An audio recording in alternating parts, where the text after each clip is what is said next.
Nggak dipakai. Nggak dipakai. Cek.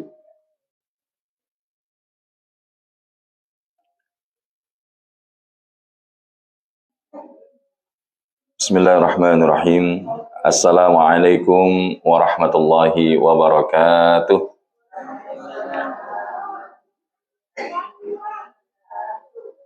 Alhamdulillah. Alhamdulillahilladzi ja'ala Ramadhana syahrun mubarak wa syahrul azim wa syahrul maghfirah wa huwa alladzi unzila fihi al-Qur'an hudan lin-nasi bayyinatin minal huda wal furqan. Asyhadu an la ilaha illallah wa asyhadu anna Muhammadan abduhu wa rasuluh la nabiyya wa la rasula ba'da. Allahumma salli ala sayyidina Muhammad wa ala alihi wa ashabihi wa man tabi'ahum bi ihsanin ila yaumiddin.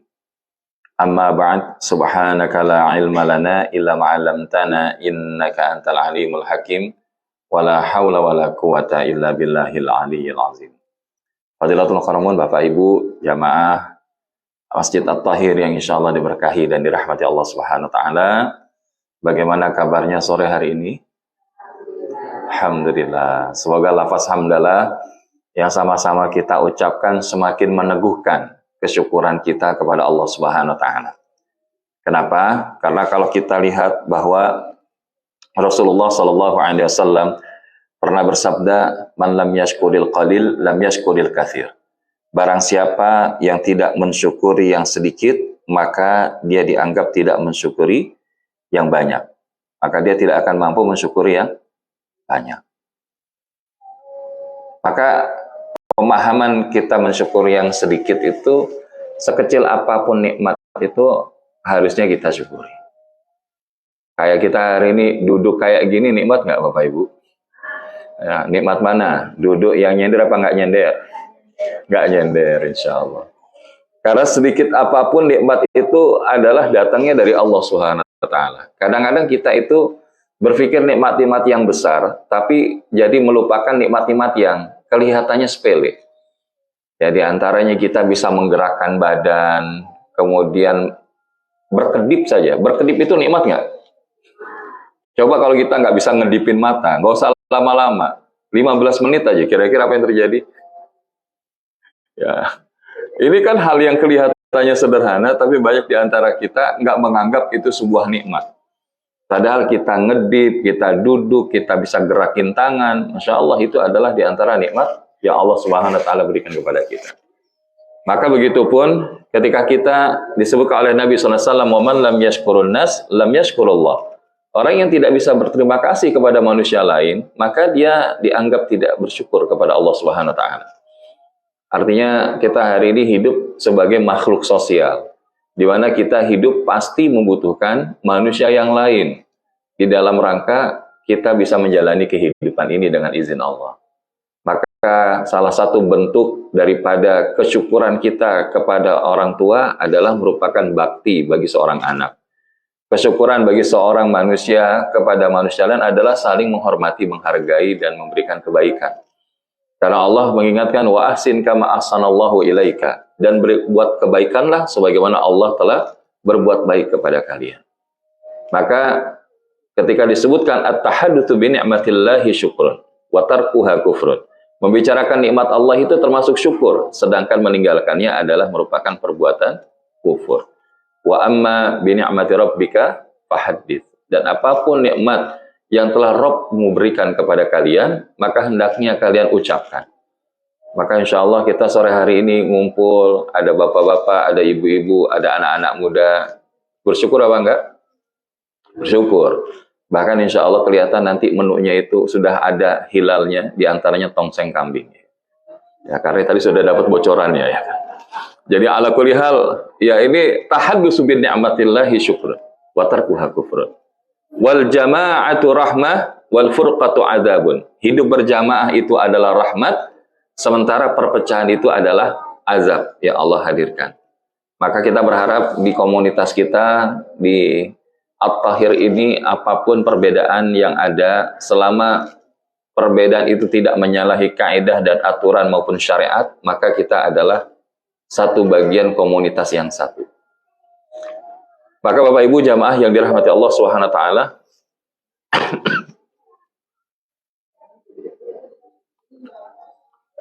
apalagi kita hari ini Allah izinkan bertemu kembali dengan Ramadan. Karena Ramadan ini adalah salah satu nikmat yang istimewa dan spesial. Betul apa enggak? Makanya apa di antaranya istimewanya Ramadan di dalam kehidupan kita? Karena selain tentunya begitu banyak kemudahan-kemudahan, ampunan Allah Subhanahu wa taala, kebaikan-kebaikan Allah, dilipat gandakan pahala serta rahmat dan kasih sayangnya, adalah Allah Subhanahu wa taala menurunkan kitab suci Al-Qur'an dan juga kitab-kitab suci lainnya. Sebagaimana di dalam Quran surah Al-Baqarah ayat 185, Allah Subhanahu wa taala telah berfirman, A'udzu billahi minasy syaithanir rajim. Bismillahirrahmanirrahim. Syahrul Ramadan alladzi unzila fihi al-Qur'an hudan lin-nasi wa bayyinatin minal huda wal furqan. Bulan suci Ramadan adalah bulan diturunkannya Al-Qur'an. Bahkan Al-Qur'an menjadi hudan lin-nasi wa bayyinatin minal huda wal furqan, menjadi petunjuk bagi manusia dan menjadi penjelas dari petunjuk-petunjuk itu, sekaligus juga menjadi pembeda. Maka kita berharap bahwa ketika diturunkannya Al-Qur'an ini kepada Rasulullah Muhammad SAW, maka itu adalah anugerah bagi Rasulullah dan juga bagi umatnya Nabi SAW. Di dalam tafsir Al-Quranul Azim, Syekh Ibnu Katsir rahimahullah menjelaskan dalam terkaitan ayat itu, bulan Ramadan adalah bulan pilihan diturunkannya Al-Quran yang mulia. Bahkan kitab suci ilahiyah yang lainnya juga diturunkan oleh Allah di bulan Ramadan kepada para anbiya wal mursalin. Contohnya Suhuf Ibrahim diturunkan pada awal Ramadan. Kemudian ada kitab Taurat, itu diturunkan pada awal-awal Ramadan. Kitab Injil diturunkan pada 13 Ramadan. Sedangkan Al-Quran ini menurut sebagian pendapat adalah diturunkan oleh Allah pada 24 Ramadan. Dan Abdullah Ibnu Abbas berkata, Al-Quran diturunkan pada malam Ramadan, pada Lailatul Qadar, di malam penuh berkah. Al-Quran itu turun sekaligus, jumlatan wahidah. Kemudian Al-Quran turun secara bertahap sesuai dengan peristiwa pada bulan dan hari. Nah, nanti kita akan bahas lebih dalam tentang ini. Dan Al-Quran itu diturunkan pada pertengahan Ramadan ke langit dunia. Al-Quran diletakkan di Baitul Izzah. Kemudian Al-Quran itu turun di dalam kurun waktu 24 tahun untuk memberikan jawaban kepada manusia. Jadi yang ingin disampaikan bahwa istimewanya Ramadan ini adalah menjadi bulan diturunkannya Al-Quran dan juga bahkan kitab-kitab suci yang lainnya. Sehingga ada dua hal yang istimewa kalau kita lihat di dalam Ramadan ini, yang itu bisa berpengaruh dengan izin Allah itu kita mendapatkan syafaat dari keduanya itu. Apa dua hal itu? Inilah yang kita sebut dengan puasa dan Quran. Karena ketika dalam satu hadis Nabi lainnya riwayat Imam Ahmad wal Hakim wa Abu Nuaim disebutkan as-siyam wal Quran yashfa'ani lil abdi yaumal qiyamati yaqulu as-siyam ay rabbi mana'tuhu at-ta'am wa syahawat bin nahar fasyafi'ni fi. Puasa dan Al-Quran akan memberikan syafaat kepada hamba di hari kiamat. Puasa akan berkata, ya Allah, wahai Rabbku, aku telah menghalanginya dari makan dan syahwat, maka berikanlah dia syafaat karenaku. Kemudian di satu sisi yang lain, Al-Quran wa yaqulul Quran mana'tuhun naum bil laili fasyafi'ni fi. Aku telah menghalanginya dari tidur di malam hari, maka berilah dia syafaat karenaku. Maka Rasulullah Shallallahu Alaihi Wasallam kemudian menjawab, qala fayusyafa'an, maka keduanya akan memberikan syafaat di sisi Allah Subhanahu Wa Taala, baik puasa maupun Al-Quran. Maka kita hari ini berada di dalam hari yang kemudian kebanyakan umat Islam di Indonesia memaknai 17 Ramadan itu adalah nuzulul Quran. Nah, sedikit kita bicara tentang sejarah nuzulul Quran itu, maka kita lihat, ya tadi ada kenapa disebutkan malam 24, tapi kita kok malam 17. Maka di sini sebetulnya tidak ada pertentangan. Namun kalau kita pahami bahwa pada malam Al-Qadar, Al-Quran itu turun dalam jumlah dalam bentuk yang utuh dan komplit. Jadi Al-Quran pada awalnya itu berada di Lauhil Mahfuz, kemudian diturunkan ke langit dunia, sama ad-dunia itu secara langsung.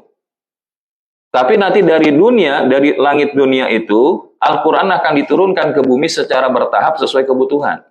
Maka tadi ada yang mengatakan 20 tahun, 23 tahun, atau mungkin bahkan 25 tahun. Tapi sedianya memang usia diturunkannya Al-Quran itu adalah selama periodisasi Rasulullah menerima wahyu yang pertama, Iqra' bismi rabbikal ladzi khalaq, dan seterusnya, Al-Alaq ayat 1-5, dan kemudian diakhiri pada Rasulullah Haji Wada. Ketika Rasulullah mendapatkan ayat surah Al-Maidah ayat yang ketiga, Al-yawma akmaltu lakum dinakum wa atmamtu alaikum ni'mati wa raditu lakumul Islam madina. Dan disitulah Al-Quran diturunkan ke langit dunia selama 20 malam Lailatul Qadar dalam 20 tahun. Setelah itu dibacakanlah kepada Rasulullah Shallallahu Alaihi Wasallam sesuai dengan kebutuhan. Namun intinya Al-Quran ternyata turun pertama kali adalah pada malam Al-Qadar, dan selanjutnya Al-Quran diturunkan ke bumi secara bertahap dalam waktu yang berbeda-beda. Nah, jadi ada yang juga mengatakan bahwa Al-Quran itu turun persis sebelum malam di mana perang Badar itu pecah. Ya. Ada juga yang mengatakan itu terjadikan pada malam 17 Ramadan 2 Hijriah. Tapi kalau kita lihat Nabi Shallallahu Alaihi Wasallam diangkat menjadi Nabi dan Rasul, nah itu adalah 12 Rabiul Awal.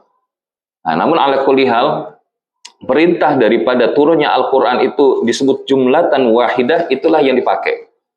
Ya, sampai kemudian nanti Rasulullah SAW berada di dalam Gua Hira, dan ketika di Gua Hira itu turunlah ayat yang pertama sampai kelima surat Al-Alaq ketika diperintahkan oleh Allah kepada malaikat Jibril untuk menyampaikan kepada Rasulullah. Maka ketika ditanya, ya Muhammad, Iqra, wahai Muhammad, bacalah. Tapi apa kata Nabi? Ma'ana biqari, saya nggak bisa baca. Maka dipeluk sama malaikat Jibril. Sampai nafas tersengal-sengal, sampai 3 kali, barulah kemudian disebutkan, Bismillahirrahmanirrahim, Iqra bismi rabbikal ladzi khalaq, khalaqal insana min 'alaq, Iqra wa rabbukal akram, alladzi 'allama bil qalam, 'allamal insana ma lam ya'lam. Nah, inilah 5 ayat yang menjadi pintu awal turunnya daripada Al-Quranul Karim. Karena setelah itu nanti ada Al-Mudaththir, kemudian ada lagi surah-surah yang lainnya. Tapi ala kulli hal, kemudian itu ditutup pada ayat yang ketiga surah Al-Maidah tadi, yaitu Al-yawma akmaltu lakum dinakum wa atmamtu alaikum ni'mati wa raditu lakumul Islam madina. Pada saat itu para sahabat banyak yang bergembira. Wah, ini berarti kita sudah sempurna. Tapi ternyata tidak dengan Sayyidina Abu Bakar. Kata Abu Bakar, justru Abu Bakar ini sedih, bahkan menangis. Ditanya sama Umar, kenapa wahai Abu Bakar engkau malah menangis? Ini berarti sebentar lagi Rasulullah tidak akan lagi bersama dengan kita. Dan ternyata betul, setelah kemudian mendapatkan wahyu yang terakhir, Rasulullah jatuh sakit dan akhirnya wafat dan meninggal dunia. Maka Bapak Ibu yang dirahmati Allah Subhanahu wa taala, mengenai sejarah nuzulul Quran ini, maka kita mengambil kebanyakan ulama berpendapat itu terjadi pada malam 17 Ramadan. Dan itu juga yang disebut sebagai apakah itu malam Al-Qadar ataupun juga disebut Lailatul Mubarakah. Walaupun juga kita akan mendapati bahwa Lailatul Qadar itu terjadi pada malam ganjil terakhir 10 hari di bulan suci Ramadan. Nah, jadi ini insya Allah menjadi pintu bagi kita bahwa esensinya Al-Quran itu diturunkan pada bulan suci Ramadan. Maka Bapak Ibu yang dirahmati Allah Subhanahu wa taala, nuzulul Quran secara bahasa artinya dari kata nazala, yang artinya turun, jatuh, dan hal yang menimpa. Dan secara istilah, nuzulul Quran adalah peristiwa turunnya wahyu Allah Subhanahu wa taala untuk yang pertama kali kepada Nabi dan Rasul terakhir agama Islam, yaitu Nabi kita Muhammad Sallallahu Alaihi Wasallam.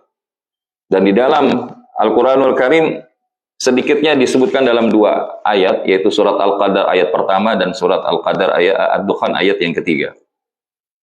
Bismillahirrahmanirrahim. Inna anzalnahu fi lailatul qadar. Sesungguhnya kami telah menurunkannya, yaitu apa? Kembali kepada Al-Quran. Pada malam kemudian. Inna anzalnahu fi lailatin mubarakah. Sesungguhnya kami menurunkannya pada satu malam yang diberkahi. Maka pemaknaan diturunkan ini adalah sekaligus di Baitul Izzah di langit dunia. pada bulan Ramadan pada malam Lailatul Qadar. Kemudian Al-Quran turun secara berangsur-angsur sesuai peristiwa. Makanya kita mengenal dalam ulumul Quran itu ada yang namanya asbabun nuzul. Sebab daripada turunnya ayat Al-Quranul Karim. Dan tadi sudah disinggung di awal bahwa bulan Ramadan adalah bulan diturunkannya kitab suci lainnya. Suhuf Ibrahim, kitab Zabur, kitab Taurat, kitab Injil. Dan turunnya keempat kitab ini yang menarik beda dengan Al-Quran. Ketika Nabi Musa ada di Bukit Tursina selama 40 hari 40 malam, maka beliau langsung mendapatkan kitab Taurat itu secara utuh. Tapi kalau Rasulullah Muhammad SAW selama 22 tahun, 2 bulan dan 23 hari, inilah proses yang didapati. Artinya Al-Quran turun sekaligus dari Allah Subhanahu Wa Taala Lauhil Mahfuz ke Baitul Izzah, dari Baitul Izzah itu kemudian ke langit dunia sekaligus. Tapi kalau kemudian dari dunia di atas dalam konteks tadi, maka diturunkan secara bertahap, secara berangsur-angsur. Kenapa harus berangsur-angsur? Kenapa nggak sekaligus kayak umat-umat sebelumnya? Maka yang menarik di sini Al-Quran diturunkan secara bertahap karena Allah sendiri yang menghendakinya demikian. Dalam Quran surat Al-Isra ayat 106, wa Qur'anan faraqnahu litaqra'ahu 'alan nasi 'ala mukthin wa nazzalnahu tanzila. Dan Al-Quran kami turunkan berangsur-angsur agar engkau Muhammad membacakannya kepada manusia perlahan-lahan. Dan kami menurunkannya secara bertahap. Makanya kita lihat para nabi dan para rasul ketika mendapatkan kitab suci itu langsung sekaligus. Tapi Rasulullah Muhammad SAW itu bertahap. Dan ini menjadi hikmah dan kebaikan juga bukan hanya bagi Nabi SAW, tapi juga untuk kita, umat akhir zaman. Sehingga kita kalau belajar Quran itu ya nggak sekaligus, tapi kita bertahap. Karena dengan bertahap itu perlahan-lahan kita akan lebih mudah untuk mengingatnya, memahaminya daripada secara langsung. Dalam ayat lain, Quran surat Al-Furqan ayat 32 sampai 33, yang artinya ada orang-orang kafir berkata, mengapa Al-Quran itu tidak diturunkan kepadanya sekaligus? Ya, jadi ini akan muncul pertanyaan dari umat-umat sebelumnya, kenapa enggak sekaligus kayak Nabi dan Rasul yang lain? Maka ternyata disebutkan, kadzalika linutsabbita bihi fuadak warattalnahu tartila.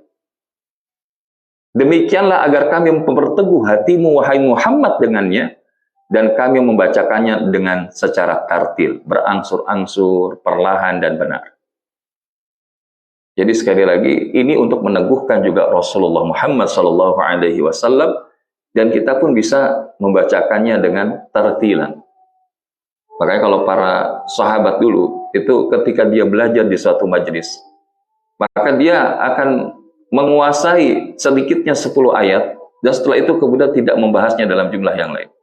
Karena apa? Supaya biar lebih mudah dipahami. Dan apa hikmah lain diturunkannya Al-Quran itu berangsur-angsur? Maka yang pertama adalah supaya hafalannya lebih mantap, sempurna dan terhindar dari segala kealpaan. Maka termasuk jamaah at-tahir ini insya Allah. Kalau lihat wajah-wajah ini, wajah-wajah para penghafal Quran insya Allah. Sudah berapa juz Bapak Ibu? 31. Wah, lebih satu berarti. Juz 30 ya. Ya, minimal kita juz 30 sudah bisa dihafal ya. Kalau udah alhamdulillah naik ke juz 29, jangan 31, nggak ada juz 31 ya. Dan syariat pun diberlakukan secara bertahap kalau kita lihat. Sehingga mudah dilaksanakan oleh Rasul dan umatnya. Kayak perintah untuk tidak meminum minuman khamar. Itu awalnya, silakan minum khamar asalkan kalau waktu sholat tetap sadar. Tapi kemudian ada di antara sahabat yang ketika ia imami, tapi kemudian dia habis minum khamar. Akhirnya bacaannya, mohon maaf, ya bacaannya ngaco kalau bahasa kita. Wala antum abiduna ma'abud wala ana abidu ma'abidtum wala ana abidu ma'abadtum wala antum abiduna ma'abud wala ana abidu ma'abadtum, terus bolak-balik ya. Ya mudah-mudahan jangan sampai kalau kita pas bilang lakum dinukum walad dhalin. Nah, ini masalah. Jadi akhirnya muncullah ayat yang berikutnya, innamal khamru wal maisir. Ya, akhirnya sesungguhnya khamr dan perjudian itu totally dilarang oleh Allah Subhanahu wa taala. Sehingga Madinah waktu itu banjir khamar. Dan ini memang proses syariat kita, termasuk juga hukum hukum kisos. Ketika seorang yang dia mengambil yang bukan haknya itu diperingati, ada peringatan 1, peringatan 2, peringatan 3, dipotong daripada ya ujung jari, kemudian jari, tangan dan seterusnya. Jadi bahasanya itu pun juga dalam syariat itu prosesnya berangsur-angsur sehingga mudah dilaksanakan oleh Rasulullah beserta umatnya. Bapak Ibu yang dirahmati Allah, bahkan turunnya Al-Quran banyak berkaitan dengan sebab-sebab tertentu.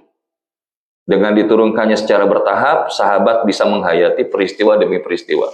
Maka ini penting dalam pembelajaran ulumul Quran, salah satunya kita belajar asbabun nuzul, ya, kemudian daripada tafsir dan lain sebagainya, supaya kita bisa memahami Al-Quran ini secara utuh. Karena dengan pemahaman secara utuhlah itu kita akan merasakan bahwa Al-Quran itu hidup di dalam diri kita. Karena jangankan kita, 15 abad yang lalu, Rasulullah SAW pernah ngadu sama Allah. Dalam Quran surah Al-Furqan ayat 30, apa yang diadukan oleh Rasulullah? Wa qala ar-rasulu ya rabbi inna qaumi ittakhadhu hadzal qur'ana mahjura.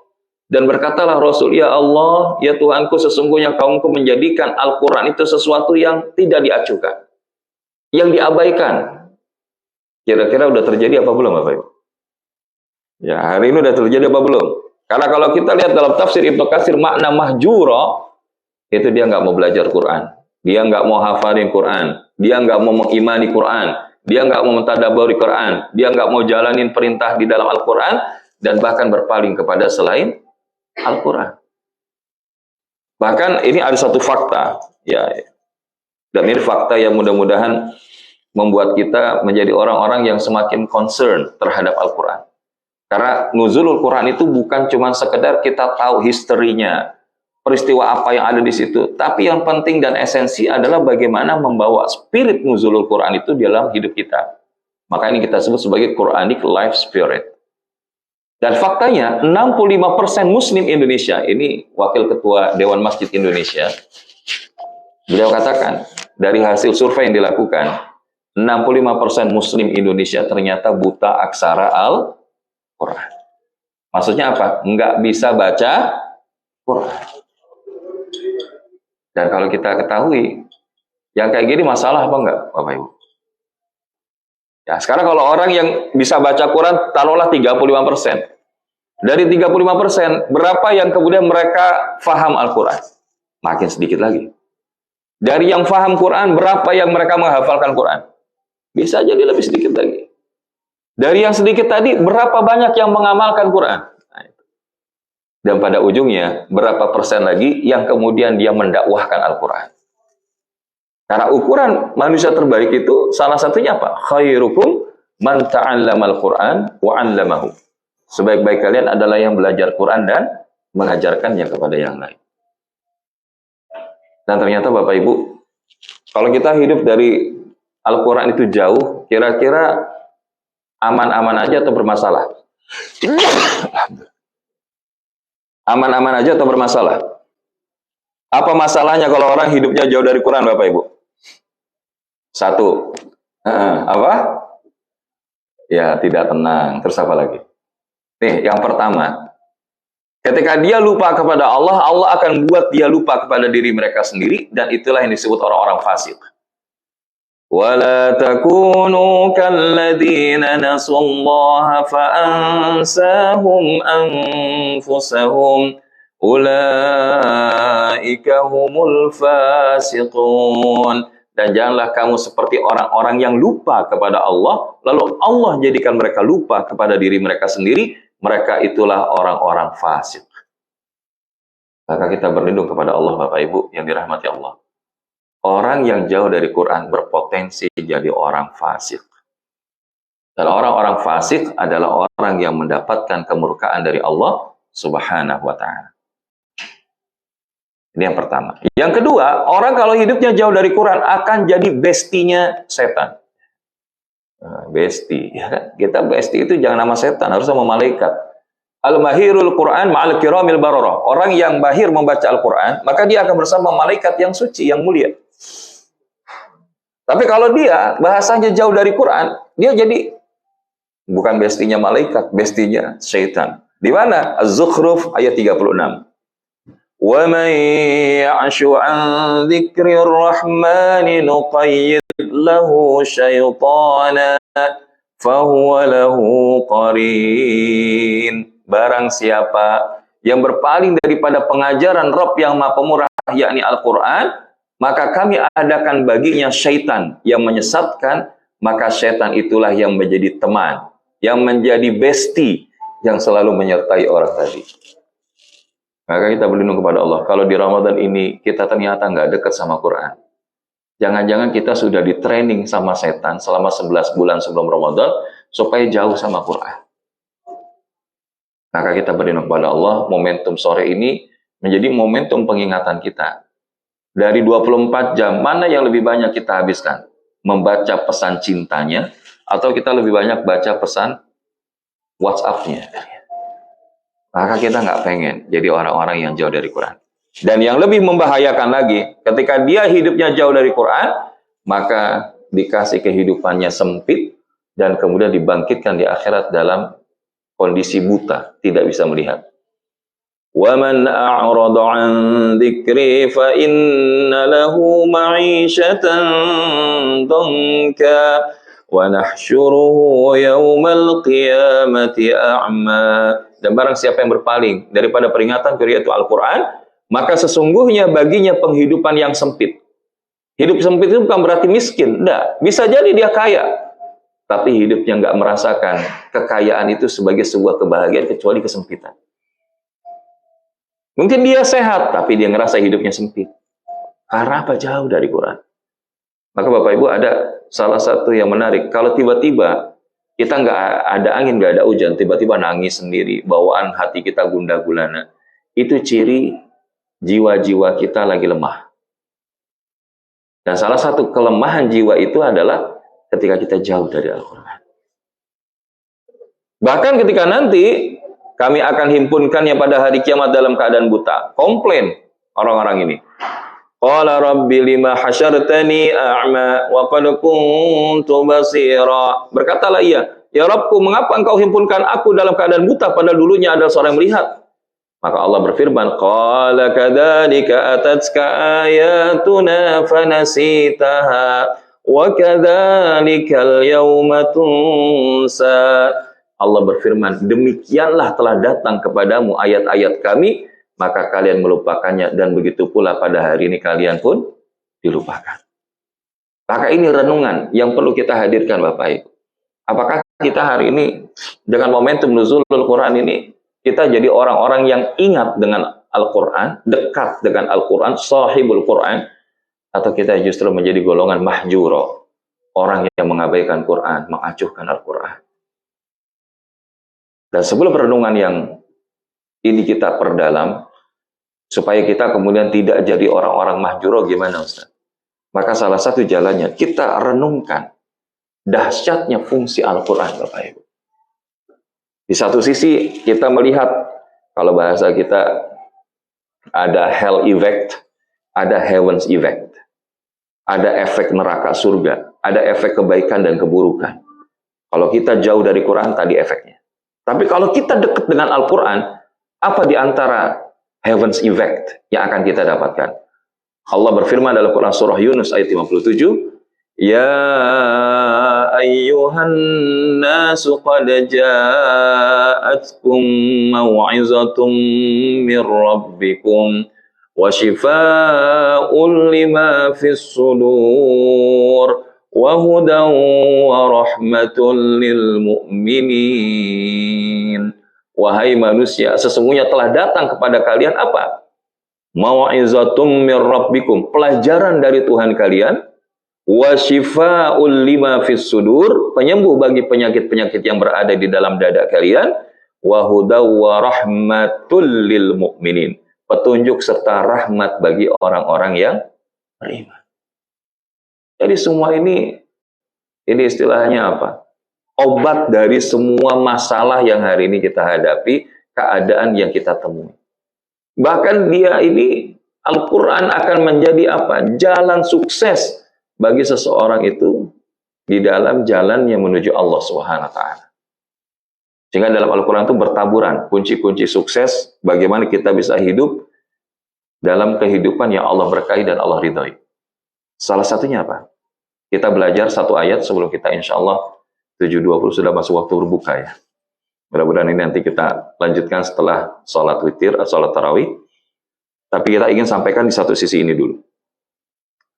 Apa itu kunci sukses berbasis Quran? Saya pengen tanya Bu, Pak. Kalau kita namanya berdagang, berniaga, ada nggak potensi ruginya? Jualan, ada kemungkinan rugi nggak? Ada nggak jualan kita, bisnis kita nggak pernah rugi? Sama manusia gitu nggak pernah rugi ada? Nggak ada. Pasti setiap kita pasti merasakan pernah ada untung dan ada rugi. Tapi kalau kita berniaga sama Allah, ada nggak peluang kita perniagaan itu nggak bakal rugi? Ada. Karena ini bukan kata manusia, tapi karena ini firman Allah sendiri yang mengatakan demikian. Salah satunya di mana? Quran surah Fatir ayat 29. Bismillahirrahmanirrahim. Innal ladzina yatluna kitaballahi wa aqamus shalah wa anfaqu mimma razaqnahum sirran wa 'alaniyah yarjuna tijaratan lan tabur. Sesungguhnya orang-orang yang selalu membaca kitabullah, innal ladzina yatluna kitaballah wa aqamus shalah, dan dia mendirikan salat, wa anfaqu mimma razaqnahum sirran wa 'alaniyah, dan dia menafkahkan sebagian dari rezeki yang kami anugerahkan kepada mereka diam-diam dan terang-terangan, maka inilah yang disebutkan yarjuna tijaratan lan tabur. Maka mereka itulah mengharapkan perniagaan yang tidak akan rugi. Maka insya Allah kita akan cukupkan di sini. Sebelum nanti kita ba'da sholat tarawih, sebelum witir, lalu gimanakah interaksi kita dengan Al-Quran? Supaya kita bisa menjadi orang-orang yang enggak mendapatkan kerugian tadi. Ya, jadi kita baca Quran, mendirikan sholat, dan berinfak. Baik dalam keadaan sembunyi-sembunyi ataupun terang-terangan. Diam-diam atau terang-terangan. Maka mereka itulah orang-orang yang mengharapkan perniagaan tidak akan rugi. Dan alhamdulillah 2 menit lagi kita akan masuk waktu berbuka. Kita berharap Allah Subhanahu wa taala menjadikan kita bagian min ahlil Quran, menjadikan keluarga kita min ahlil Quran, menjadikan komunitas kita dimuliakan karena Al-Quran, dan kita akhirnya menjadi bagian dari mendapatkan syafaat Al-Quran di sisi Allah Subhanahu wa taala. Ala hadhihi niyyah wa ala kulli salihah syahidallahum al-Fatihah. A'udzu billahi minasyaitonir rajim. Bismillahirrahmanirrahim. Alhamdulillahirabbil alamin arrahmanir rahim maliki yaumiddin. Iyyaka na'budu wa iyyaka nasta'in ihdinas siratal mustaqim siratal ladzina an'amta 'alaihim ghairil maghdubi 'alaihim waladdallin amin. Alhamdulillahirabbil alamin. Alhamdulillahirabbil alamin. Hadana li hadza ma kunna linahtadiya laula an hadanallah. Allahumma shalli ala sayidina Muhammad wa ala alihi wa sahbihi wa barik wa sallim ajma'in. Allahumma lakal hamdu bil iman. Allahumma lakal hamdu bil Islam. Allahumma lakal hamdu bil Ramadan. Allahumma lakal hamdu bil Quran.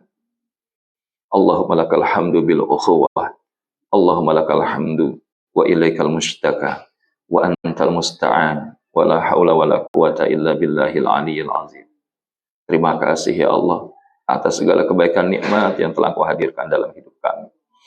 Hanya kepadamu lah kami mengadukan segala kesempitan apapun yang terjadi di dalam kehidupan kami. Karena Engkaulah sebaik-baik Rabb yang Maha Penolong dan memberikan pertolongan kepada hamba-Hamba-Mu.